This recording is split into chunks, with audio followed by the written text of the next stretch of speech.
এই সবজিটা তো আশা করি সবাই চেনো। এটা আমাদের এখানে তো সবাই চাল কুমড়ো বলে, তবে তোমরা কে কী নামে চেনো অবশ্যই কিন্তু কমেন্ট বক্সে জানিও। আজ এই চাল কুমড়োটা দিয়ে একটা নতুনত্ব রেসিপি তোমাদের সঙ্গে শেয়ার করব।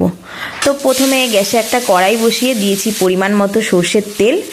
ওই তেলেই দিয়েছি একটু গোটা 5 ফোড়ন আর 2 থেকে 3টে তেজপাতা। এবার ওই কেটে রাখা চাল কুমড়োটা দিয়ে দিলাম।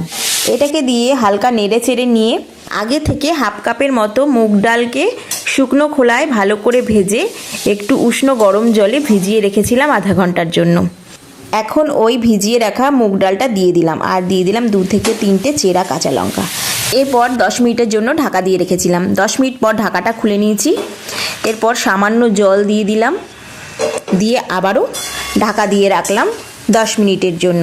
10 মিনিট পর ঢাকাটা খুলে নিয়েছি। এখন উপর থেকে কিছুটা গরম মশলার গুঁড়ো ছিটিয়ে দিলাম, দিয়ে আবারও খুব ভালো করে একটু মিশিয়ে নিলাম। ব্যাস তৈরি হয়ে গেল চাল কুমড়ো মুগ ডালের একটা নতুনত্ব রেসিপি। তো পারলে এভাবে একবার কিন্তু চাল কুমড়োর রেসিপি বানিয়ে দেখতে পারো। গরম গরম ভাতের সঙ্গে চাল কুমড়োর এই রেসিপিটা থাকলে আর কিচ্ছু লাগবে না, শুধুমাত্র এক পদ দিয়েই এক থালা ভাত শেষ হয়ে যাবে। তো আমার বানানোর রেসিপি তোমাদের কেমন লাগে অবশ্যই কমেন্টে জানিও।